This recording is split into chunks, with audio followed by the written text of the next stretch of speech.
And hello there, everybody. I'm First Alert Meteorologist Cutter Martin here to give you an update on what is now Tropical Storm Idalia. Was Tropical Depression 10, so not a separate storm, simply an upgrade of the same storm, and that's because the National Hurricane Center has sent hurricane reconnaissance, a team out in the hurricane hunters, basically more commonly known as the hurricane hunters, out in a big old plane with lots of measurement tools, and they have found sustained winds 39 miles per hour or greater. They're officially listing it as sustained winds of 40 miles an hour there with tropical storm now. Idalia, I will say though, it's still getting its act together. It is not the most organized storm, but certainly not the least either. And structurally, it is starting to look just a little bit more organized. Well to our south, more than 1,000 miles, probably just more than 1,000 miles to the south of Atlanta. Nowhere near our backyard just yet, but it is going to be something to watch if you, especially if you have friends, family, loved ones, plans, business trips to the state of Florida this work week, especially Wednesday. And earlier than Wednesday, prior to Wednesday, this work week. And then, of course, can't totally rule out some impacts at coastal Georgia. That is certainly a definite possibility, though still, even for coastal Georgia, it's not a sure bet to what magnitude those impacts will be. And then even here in North Georgia, Metro Atlanta, we're going to be watching it pretty closely, certainly helping to pump up some moisture our way as a front approaches, hence the increasing chance of rain and thunder Monday, Tuesday. But first alert on Wednesday as well. We're just needing to keep a casual eye on the forecast, and especially on Wednesday, if we do see any impact from Idalia, it would probably be midweek. Wednesday into Wednesday night, perhaps wrapping up early Thursday morning, and then quickly scooting on out of here. Now, that's not necessarily the most likely scenario, but we're watching it, the First Alert Weather Team, so all we are doing is asking you to follow along and keep a casual eye on that forecast. Nothing to cancel plans over yet, nothing to worry about just yet, but certainly something kind of the highlight of the forecast all across the southeast, and something many meteorologists, even outside of the city of Atlanta, North Georgia, will be watching pretty closely. So let's go ahead and take you to the satellite and radar view right now. This is Idalia. Again, may not look too impressive there, sitting in the far northwestern Caribbean Sea, kind of the Yucatan Channel area, the area of low pressure, area of lowest pressure, kind of the center of the system to the south and east of Cancun, and had been shifting off to the south ever so gradually the past couple of days. And with the most recent update beginning to move on to the north, but very, very slowly. It's basically meandering across the northwestern Caribbean as it was forecast to do so. So no huge surprises just yet, but it's this stage in the storm's life cycle that tend to be very crucial in determining that long-term forecast. So that's the structure of the storm right now. In fact, I'll pause it, and we're letting people join this feed in the moment. I sent a push alert asking folks to join in the First Alert Weather app. We're streaming also at atlantanewsfirst.com, Roku, Amazon Fire, the Atlanta News First app, any streaming platform. Basically, we're having a weather chat right now. So kind of taking it slow off the top here, letting folks join before we get into the nitty-gritty forecast. And a reminder, if you have any weather questions, comments, concerns, YouTube is the place to be. And to address any concerns that you may have, especially for North Georgia residents, City of Atlanta folks. Ask any weather questions if you need a clarification. Just beyond the screen here, adjacent to the microphone, which you do see streaming at home, we have another computer. We're watching the YouTube feed, and Steve already is commenting in. Steve is the avatar name there, talking about Mother Nature and some of the craziness that happens in nature. And yeah, it's a sign of the season. It's summer, almost the peak of hurricane season within the next week and a half or so. So it's not unusual that we do have a system to track, and this one is threatening to impact some of our Gulf Coast states and portions of the southeast as we get into the work week. So again, let's talk structure of this storm. It is breathing, so to speak. I've heard that term used, and I think that's a decent way to describe this. I'm going to draw it out for you. Notice those wispy clouds kind of fanning out in all directions, indicating that wind shear not too bad. Now, I think there's a little bit of northerly shear on the system at the moment. Notice how clouds are fanning out this way just a little bit, but they're really fanning out to the south and to the southwest. So certainly the system is rotating very, very well. And we're going to be watching how this system looks structurally over the next 24 to 36 hours. And as it begins to organize, I think the next 24 to 36 hours will be especially crucial, because sometimes what tends to happen is thunderstorms will really develop in very heavy and concentrated pockets at this stage in the system's life cycle, kind of in a disorganized fashion. And sometimes when that happens, that can move the center around just a little bit. And of course, if the center moves around, it may seem like a small change now. 100 miles in the grand scheme of things may not seem like a big change, but for example, let's say that center reforms just about 100 miles to the south and east. That could have an impact on that long-term track and how the approaching trough that's going to lift this northward, what kind of hold it has on Idalia. So again, something to watch pretty closely. How does this system organize over the next couple of days? We're going to be watching it pretty closely as well. Brian in Tampa saying, hate to say this, but here in Tampa, we are due. We have dodged so many hurricanes. Obviously, Ian was initially forecast to, I'm sure you remember this, Brian, to forecast to more directly impact Tampa. Ended up taking a sharper turn to the south and east, impacting the Fort Myers, Naples, Port Charlotte, those areas, Fort Myers Beach, Sanibel Island, and then going back to 2004, Charlie took a sharper right turn and impacted again the Fort Myers, Punta Gorda, Port Charlotte area just north of Fort Myers and north of Maples, and yeah, Brian, Irma as well, impacting that area and taking a slightly sharper turn and going inland before the worst of the weather reached Tampa Bay and St. Petersburg. So it's still very early in the game. Worth a watch all across the west and northwest coasts of Florida, southwest Florida as well, because there is still uncertainty in the forecast. And as Brian mentioned, forecasts can change, and there probably will be some alterations to the forecast. Here's the latest cone from the National Hurricane Center. Forecast to be a strong tropical storm by Tuesday morning to the northwest, kind of west-northwest of Havana, Cuba. And then forecast to be somewhere off the west and the Gulf Coast of Florida, maybe due west of Fort Myers or so, Tuesday afternoon. And forecast to make landfall at the moment between Tampa Bay, St. Petersburg, and the city of Tampa, on up towards maybe as far west as Panama City. Now, keep in mind, this is a cone, and it is a few days out. Forecasts continue to improve, and they get more and more accurate, and confidence is greater at a more extended period of time away from landfall, more than it ever has been in the past. But weather is weather, Mother Nature is Mother Nature, and there will always be uncertainty when you are days out. Keep in mind, today's Sunday. This is not forecast to make landfall until Wednesday. Now, of course, if it did take a sharper turn to the north and east, it would make landfall a little bit sooner, perhaps Tuesday. Still, 48, 72 hours out, there is uncertainty in that forecast. And also keep in mind the cone of uncertainty, that white shaded area, just a range of possibilities where the center of the storm would be. We know by this point, after the past few hurricane seasons that we've had of late, that impacts extend well beyond the center of circulation and many times well outside of the cone of uncertainty. So do keep that in mind. And if the system, for those watching and streaming from North Georgia, I know we have an audience across the nation on YouTube right now, and probably others on Roku, Amazon Fire, AtlantaNewsFirst.com, First Alert Weather app, which is a great tool to have this week, because not only do we do live videos, but also you can get updated forecasts sent straight to your phone. It's a work week, you're busy, you're on the go, students back in school, it is the school year.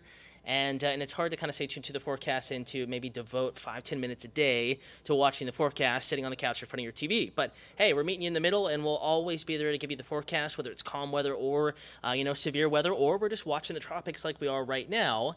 We'll do that by giving you updates across digital streaming platforms and anytime in the First Alert Weather app.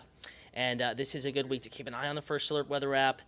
And just in case, North Georgia and Atlanta, we're going to keep an eye on this for you, because if it does make landfall in the Big Bend of Florida, specifically, and I'm going to draw on the map a little bit, let's say it takes a little bit more of a western track here and does impact maybe more the panhandle of Florida in this area, keep in mind that impacts extend well to the north and to the east and possibly northwest as well of the center of circulation. So there is room for rain and some wind, though not a big wind risk, of course, further inland, but some room for some of that wind to work its way further inland, and more significantly, though, the rain risk and risk of isolated tornadoes.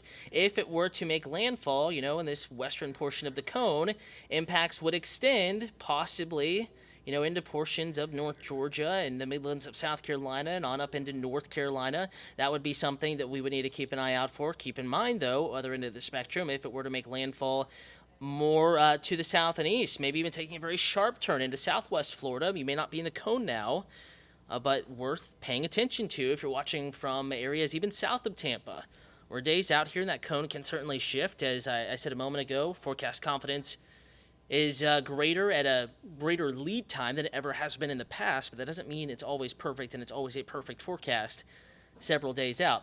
And we just got a new update, it looks like, from the National Hurricane Center right here, 4:50. It came in early. It was, typically it's in at 5 p.m. It doesn't usually get into our system until 5, maybe 05 p.m., but we did just get that update. That's why you saw that cone shrink live here on this live stream. So not too many changes. Unfortunately, something it did, when we get an update, sometimes these timestamps can jostle a little bit, but keep in mind, the only big change I'm seeing is that they are now officially calling for a Category 2 to make landfall again between Tampa and Panama City or so, and then taking a sharper turn off to the north and northeast, perhaps that center of circulation, moving through the coastal empire of Georgia, South Georgia, and then brushing the southeastern seaboard as a tropical storm before forecast to head out to sea.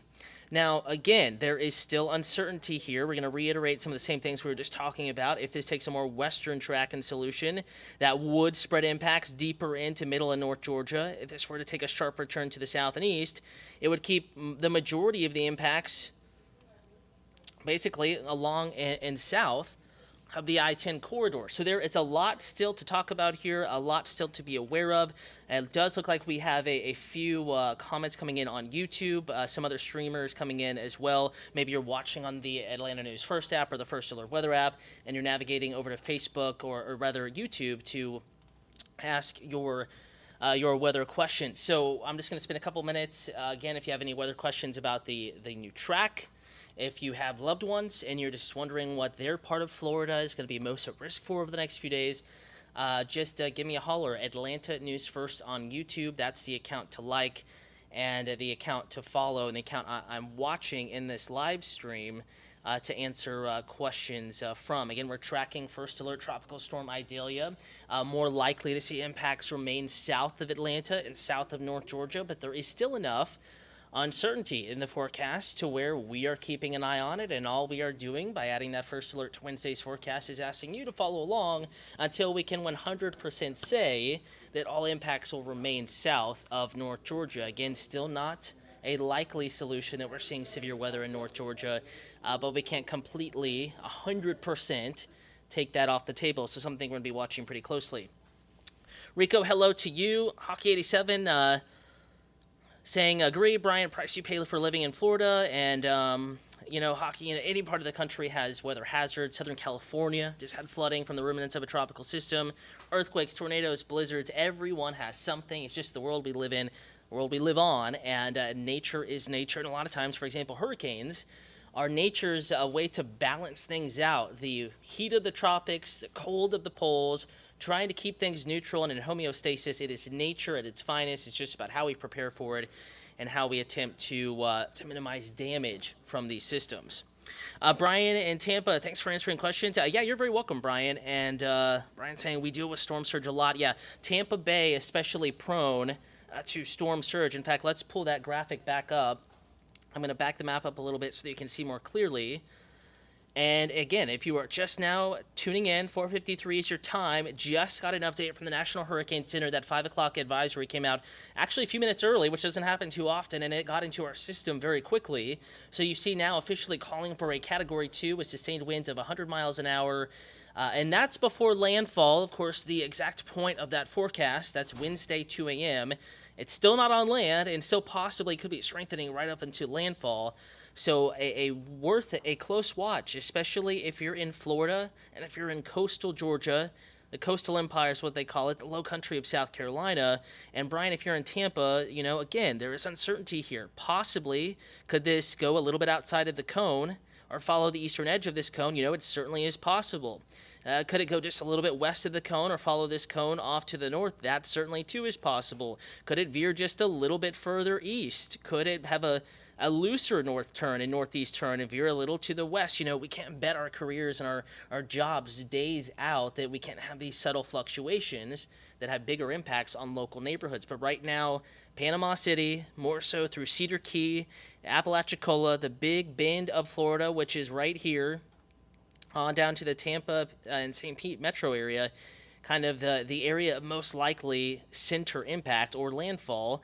And on this heading, that would not be good news for Tampa. That would mean a generally, initially an offshore wind, but as the system makes its closest pass to Florida, central Florida and the central Gulf Coast there, kind of to the west of the bay, then we would see winds turn off onshore and kind of really blow hard out of the south and west, and that would drive storm surge up into Tampa, St. Pete, and Tampa Bay, and really much of the already, very fragile after Ian, southwest coast of Florida. But keep in mind, we don't want to read into this as set in stone just yet. Uncertainty is likely to remain over the next 24 to 48 hours. And keep in mind, for those in North Georgia, Metro Atlanta, this system on its most likely forecast and most likely heading would remain the center, the worst weather to our south and to our southeast. Now, interesting note here, and what is a little bit unusual about this particular setup, part of the reason why it's lifting northward,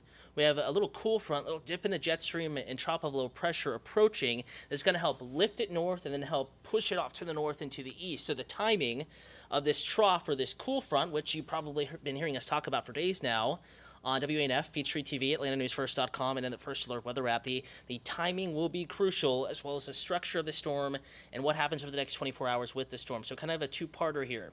Watching the structure of the system, how it really evolves and spins up, so to speak, over the next 24 to 36 hours. Its own structure, of course, will impact its day 3, day 4, day 5 track, but also what is happening in the environment around it.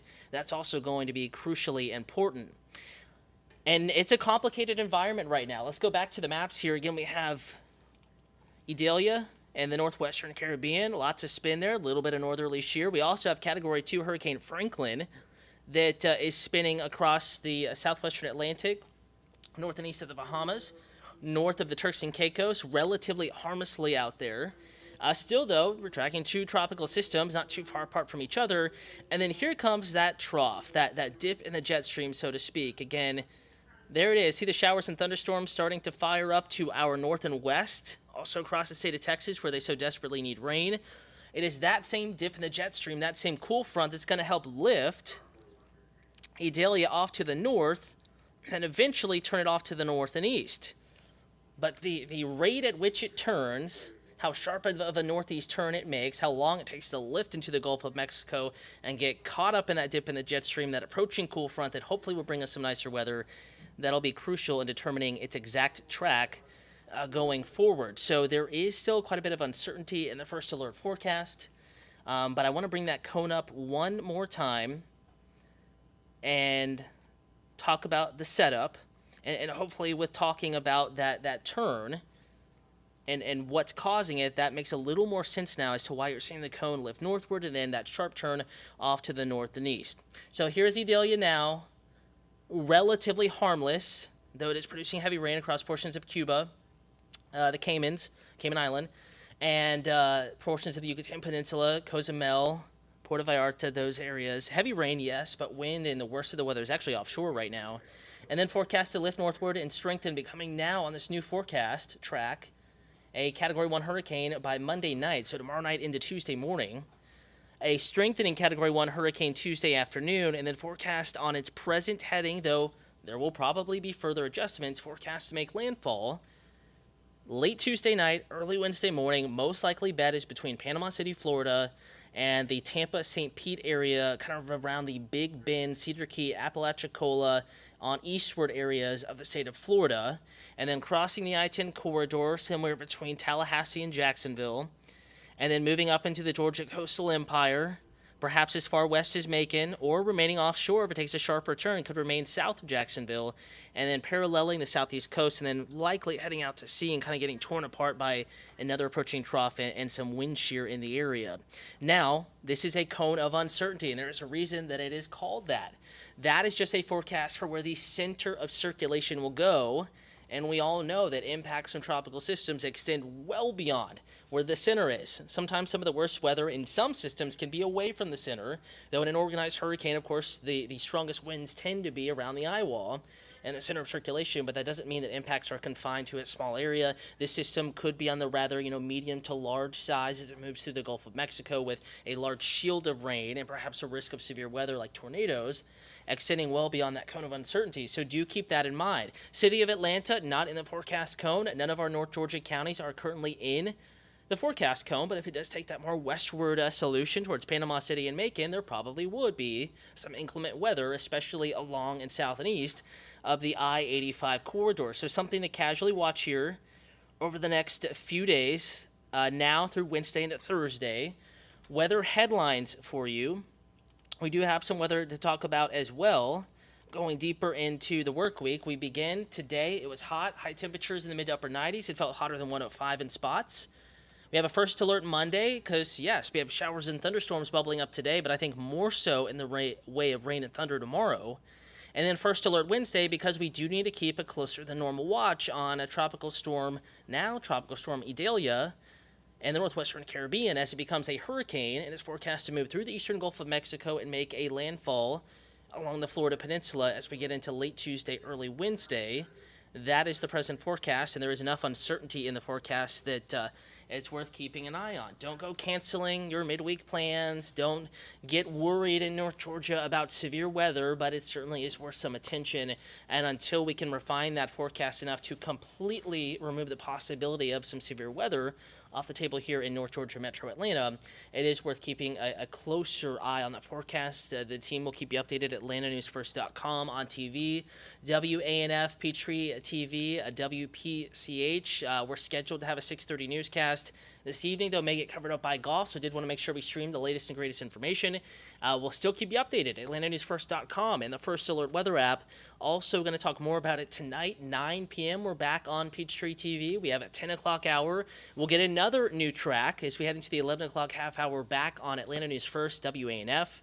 Full forecast coming your way later this evening again. Just wanted to check in, chat, and we'll check YouTube one more time. Doesn't look like we have too many questions coming in at the moment. Steve, Brian, Rico, Hockey87, that's the avatar on YouTube. Thank you for tuning in and for watching. Reminder, you can always reach out to me, any meteorologist on the First Alert Weather team, Ella Dorsey, Rodney Harris, Fred Campagna, Patrick Pete, First Alert Chief Meteorologist Jennifer Valdez, Courtney Jacobazzi, all here to keep you updated. We'll answer your questions on social media as well. Back live streaming, again, another digital chat at 8 p.m., and then we'll see you on TV at 9. Have a wonderful evening. Dodge the storms out there, and keep an eye on that midweek forecast.